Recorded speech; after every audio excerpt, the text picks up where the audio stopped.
Welcome, everyone, to the President's Day edition of this broadcast. Thanks for tuning in.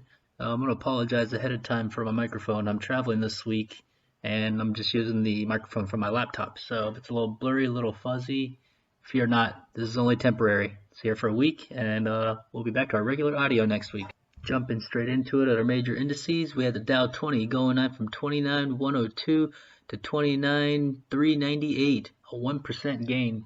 S&P 500 going from 33.27, almost 28, to 33.80, a 1.6% gain. And once again, the winner on the week due to all the high beta tech stocks, the Nasdaq Composite going from 95.20 to 97.31, a 2.2% increase on the week. So the top news this week, of course, it's the coronavirus. More specifically, how the Chinese are counting, not counting, and then counting again certain classifications of coronavirus. Before going over the specific news headlines that I found interesting, let's first go over the 4 classifications of coronavirus cases to help, everyone understand where these headlines are kind of coming from and what they mean. So we have the suspected cases where these people aren't tested, but they have some symptoms. We have confirmed cases where using a coronavirus-specific lab test, the patient is diagnosed officially with coronavirus. Then we have the clinically diagnosed cases. These are not diagnosed using the lab test, but rather non-lab tests such as CT scans, basically the tests that aren't coronavirus specific, but they can test for any kind of disease. This could be even pneumonia, the flu, things like that. And finally, we have positive tests. Now, these are patients who have tested positive using the lab test, but don't show any symptoms. As you can see, on February 11th, China decided to stop counting the asymptomatic patients. Those are the positive tests with no symptoms, as part of the official count of confirmed cases.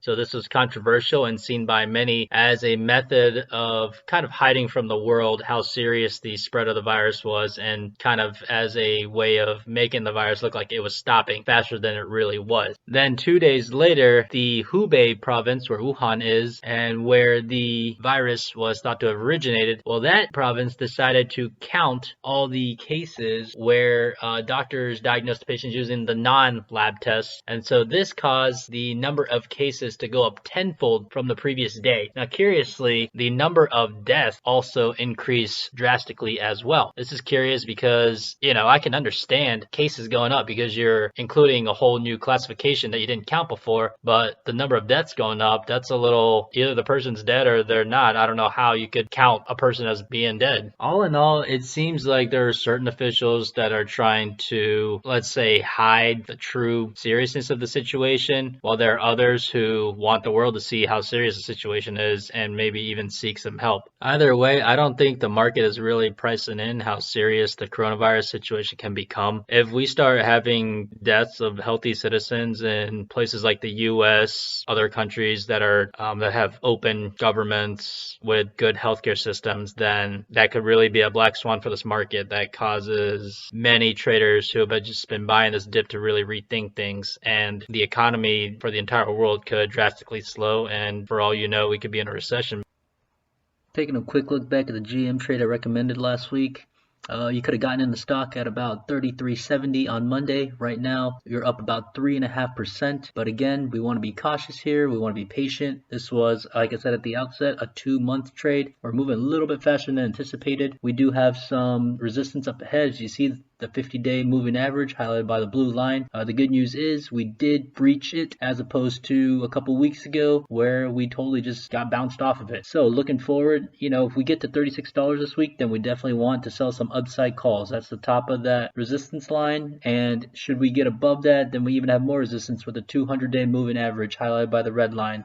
So this week's recommended trade, we're going to take a look at Under Armour. I know this name's a little bit unpopular lately due to the huge downdraft it just had post earnings, but it's got a 20% short interest. We're really recommending this stock based on technicals, and there's not many good fundamentals behind it. The PE ratio is over 80. It seems like the stock is slowing growth, but hey, look, we've had the stock drop down to just about this level before, and we had a 30% rally from the previous gap down. We want to look at the previous low as more of a mattress rather than, a hardwood basketball court. It's very possible that the price will sink into it before bouncing. So that's why I'm recommending we use $16 as our hard stop rather than right at 16.5, 16.6 or so. If it dips below $16 by a whole lot, I would get out immediately. And concluding with our fun news for the week, as you can see, an Idaho man broke the Guinness record for popping balloons with his feet. I have the story link and the video link below. A few thoughts popped into my mind when I saw this video. Number one, this is really impressive. The fact that he's stepping on the balloons and that they're not just squirting away, that's a lot of coordination right there. But on the other hand, I feel like this record would have been even more impressive if there were 2 lines of balloons instead of these balloons just being lined up single file. You can see he's walking like a stork, maybe? I don't know if that's the right word. I feel like those cartoon storks kind of walk like that. But if there were 2 rows of balloons side by side and he could kind of just, football shuffle his way forward. Again, I don't know if I'm using the right terminology, but I hope you get what I'm saying. I feel like he'd be popping twice as many balloons.